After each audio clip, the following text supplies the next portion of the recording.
Yos nakama, selamat datang di Lifestyle Anime. Manga One Piece chapter 1077 sudah rilis versi lokalisasinya. Inilah saatnya Mimin untuk mereview sekaligus menganalisis Manga One Piece chapter 1077. Manga One Piece chapter 1077 mendapatkan judul Seharusnya Kau Menyadarinya Lebih Awal.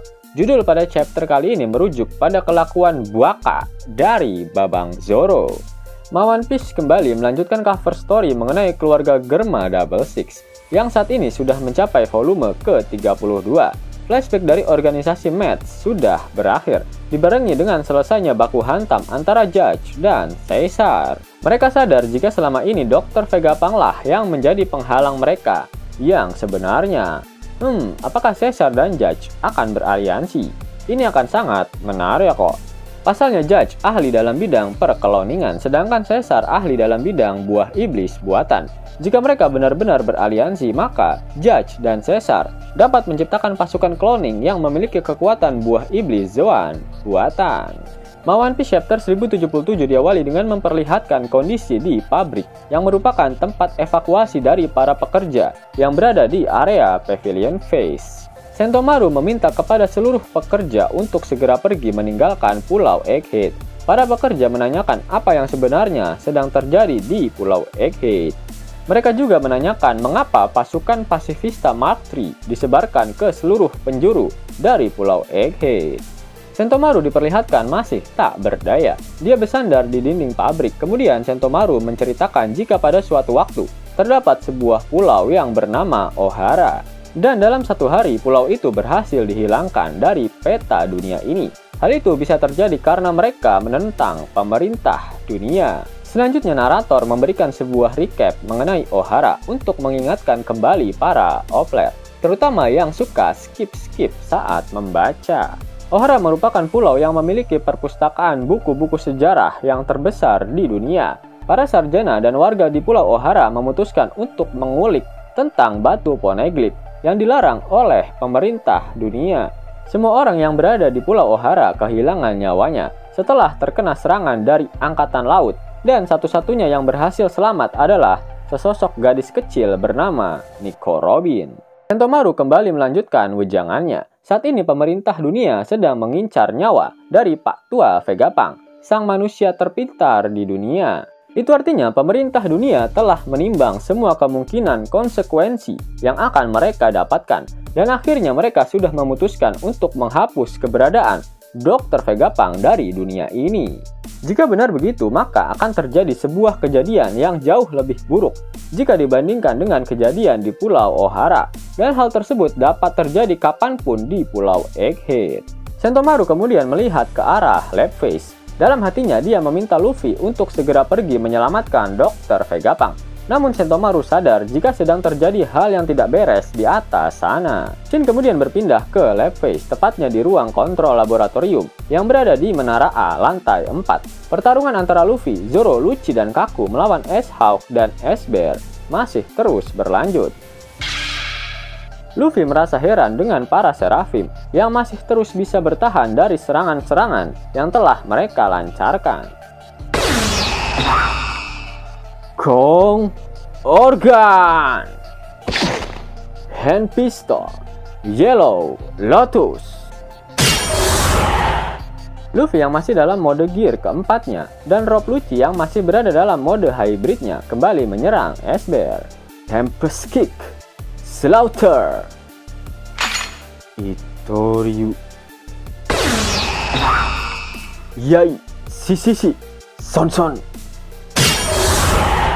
Sedangkan Zoro dan Kaku juga kembali menyerang S-Hawk secara bersamaan. Namun kedua Seraphim tersebut dapat kembali bangkit dengan sangat cepat setelah terkena serangan gabungan tersebut. Luffy dan Lucci diperlihatkan telah kembali ke wujud manusia normal. Namun Luffy terlihat sangat kesal saat mengetahui para Seraphim yang terus bangkit dengan sangat cepat meskipun telah menerima serangan beberapa kali. Saking kesalnya Luffy, dia mensejajarkan kekuatan fisik dari Seraphim dengan sosok Kaido. Di sisi lain, Zoro mencoba untuk memakai sedikit otaknya. Setelah dipikir-pikir, Zoro merasa para Seraphim mirip seperti orang yang bernama King yang pernah dia lawan di Wano Kuni. Mendengar perkataan Zoro, Sokka langsung bertanya apakah Kaido memiliki kru dari ras Lunarian. Zoro menjawab jika dia tak mengetahui berasal dari ras apa. Bahkan nama asli dari King pun dia tak mengetahuinya. Sokka kemudian berkata jika kemungkinan sosok yang dilawan oleh Zoro adalah Albert, subjek penelitian dari ras Lunarian yang melarikan diri dari Pang Hazard bersama dengan Kaido. Dan para Seraphim telah diperkuat dengan DNA dari ras Lunarian. Zoro lalu menginformasikan kelemahan dari ras Lunarian pada Luffy, Lucci, dan Kaku. Mereka harus memperhatikan api yang berada di punggung para Seraphim, karena serangan mereka hanya akan berdampak ketika api di punggung para Seraphim padam. Dan ketika api di punggung para Seraphim menyala, mereka nyaris tak terkalahkan. Zoro meminta maaf karena dia telah membuat semuanya membuang-buang tenaga untuk menyerang para Seraphim. Karena seharusnya dia menyadari tentang kelemahan para Seraphim lebih awal. Lucci tak mempermasalahkan kehilafan Zoro. Yang penting saat ini mereka sudah mengetahui bagaimana cara untuk mengalahkan para Seraphim. Zoro kemudian menjelaskan mengenai ciri-ciri khusus yang dimiliki oleh King.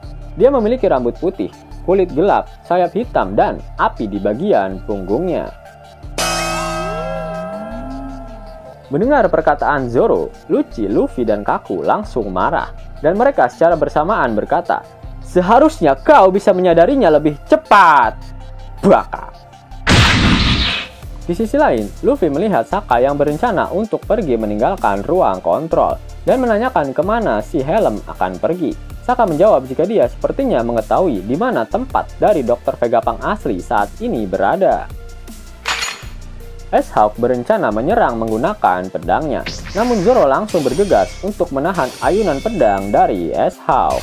Zoro tersenyum, dia berkata jika S-Hawk harus segera menyingkir dari hadapannya, karena saat ini mereka sedang buru-buru, sedangkan S-Hawk terlihat panik saat serangannya berhasil ditahan oleh Zoro. Zoro berkata jika dia harus cepat-cepat membereskan para Seraphim. Saat melawan King, Zoro harus menggunakan mode King of Hell, di mana pedangnya dilapisi dengan haki raja. Seharusnya Zoro akan menggunakannya juga untuk mengalahkan S-Hawk. Shin kemudian berpindah ke Menara A lantai 3, tempat di mana grup Nami berada. Diperlihatkan Nami yang mengeluarkan Zeus untuk membantunya melawan S-Hawk yang saat ini sedang berada di hadapannya. Nami meminta Zeus agar tak memandang S-Hawk sebagai sosok anak kecil. S-Hawk telah melukai Brook, lalu dia juga telah membuat Edison sekarat. Sehingga Nami menyimpulkan jika Seraphim adalah sebuah mesin pembunuh. Edison diperlihatkan sudah rusak parah dan hanya bisa mengerang kesakitan, sedangkan Brook terlihat rebahan di atas tanah. Nami kembali berkata jika S-Hawk tak menggemaskan sama sekali, dan dia sama sekali tak terlihat seperti anak kecil. Namun Nami mengatakan hal tersebut sambil memejamkan matanya. Sepertinya di dalam hatinya, Nami masih tidak tega jika dia harus menyerang sesosok anak kecil. Zeus meyakinkan Nami agar dia tak perlu gentar, dan tetaplah menutup matanya seperti itu. Zeus sudah berubah menjadi awan hitam. Dia meminta Nami untuk mendorongnya keluar dari Kelimatak dan menyerahkan semua sisanya pada dirinya. Raite! Zeus menyerang S-Hawk menggunakan petir, dan walhasil S-Hawk pun gosong. Nami meminta maaf karena dia merasa sosok yang dia serang adalah Jinbei. Namun S-Hawk langsung bangkit dan menggunakan kekuatan buah iblis Sui Sui no Mi-nya untuk menyelam di dalam tanah. Brook mendengar suara dari S-Hawk yang menyelam. Dia langsung bangkit dan meminta Nami untuk waspada, karena sebentar lagi S-Hawk pasti akan muncul dari bawah tempat Nami berpijak. Nami dan Zeus terkejut karena serangan mereka barusan tak berdampak pada S-Hawk. Hal itu terjadi karena saat Zeus menyerang, api yang ada di punggung dari S-Hawk sedang menyala, sehingga serangan tersebut tak berdampak sama sekali padanya. S-Hawk tiba-tiba keluar dari dalam tanah dan muncul tepat di belakang Nami. Dia sudah siap untuk meremas badan mulus milik Nami. Di sisi lain, Brook sudah siap untuk mengeluarkan teknik berpedangnya. Namun terlihat ada sosok yang datang tak dijemput dan pulang tak diantar. Sanji berlari menuju ke arah Nami yang sebentar lagi akan diremas oleh S-Hawk. Sanji lalu berkata, dalam peraturan pertama dalam Undang-Undang Dasar Sanjiland, membuat Nami ketakutan akan mendapatkan hukuman mati. Dan berdasarkan peraturan nomor 9 dalam UUD Sanjiland, membuat Nami berteriak akan mendapatkan hukuman Crooked Rare Strike.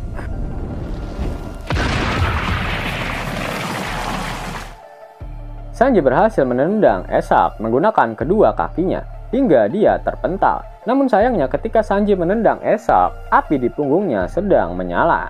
Sanji langsung bergegas ke arah Nami dan menanyakan apakah terdapat bagian tubuh mulusnya yang terluka. Selain itu, Sanji yang akan mengurus Esak sekarang, karena sebelumnya Sanji telah memperingatkan Esak untuk tidak membuat Nami celaka. Sanji lalu diperlihatkan mengeluarkan ekspresi wajah dengan ketawa jahat.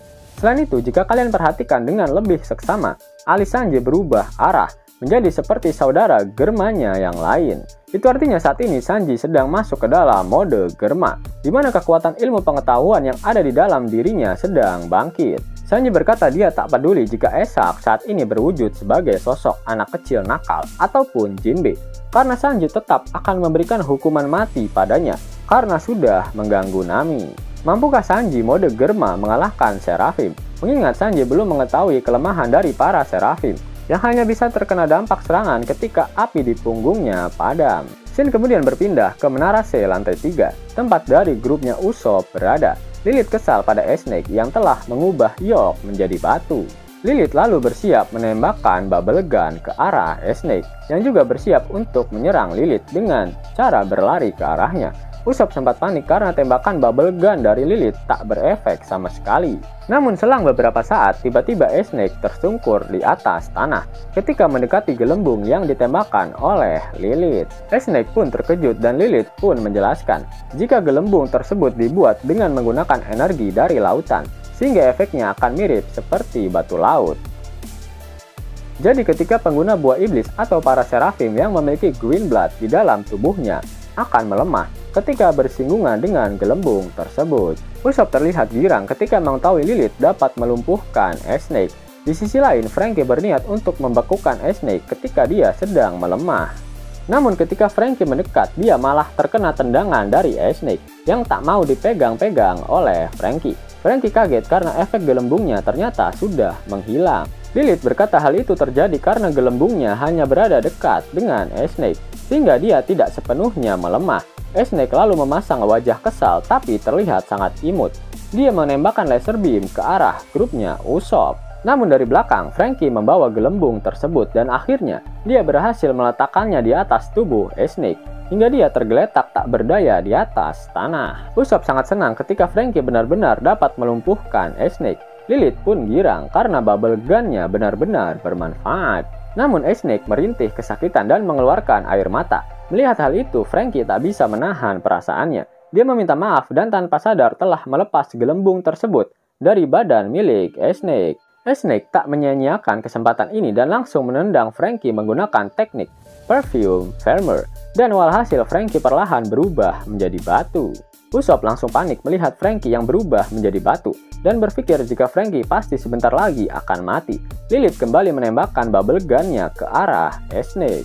Snake berhasil menghindarinya dan dia langsung memasang ekspresi wajah imut di depan Usopp dan Lilith. Mereka berdua terpesona melihat keimutan dari Snake. Snake langsung menggunakan teknik Mero untuk mengubah Lilith dan Usopp menjadi batu.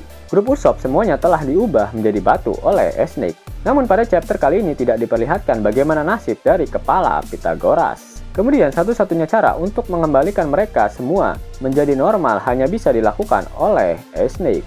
Sehingga kru topi jerami yang lain jangan sampai menghancurkan Snake.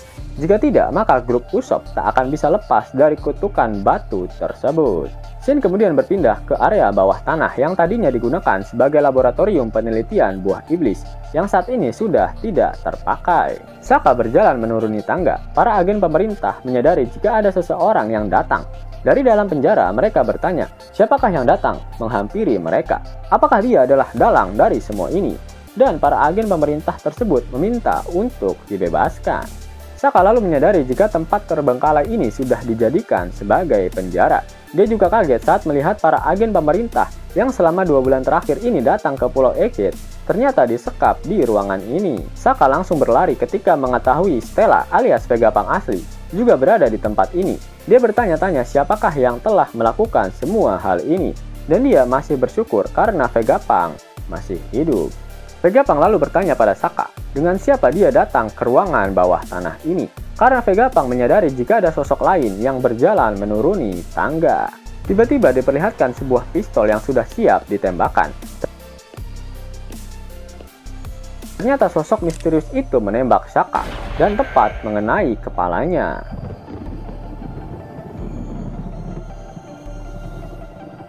Vegapunk kaget saat melihatnya, begitupun para agen pemerintah yang kebingungan dengan apa yang sebenarnya sedang terjadi di tempat ini.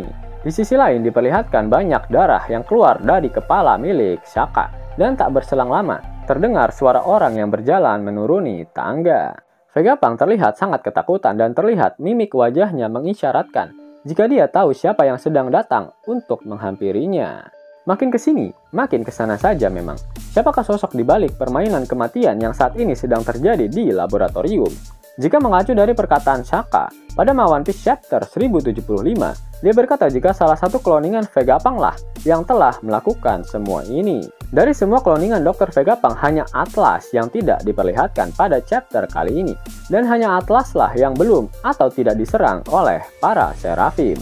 Posisi Atlas terakhir diperlihatkan di Menara A lantai 2, di mana posisinya paling dekat dengan ruang bawah tanah yang ada di Menara A. Apakah memang Atlas lah pengkhianatnya, atau Oda sengaja menggiring opini jika semua orang berpikir jika Atlas lah sang pengkhianatnya? Menarik kok untuk dinantikan. Yos nakama, itulah video review sekaligus analisis untuk One Piece Chapter 1077. Jika nakama menyukai video ini, jangan lupa klik like, share, dan subscribe channel ini ya, agar nakama semua tak ketinggalan info menarik seputar One Piece. Arigato.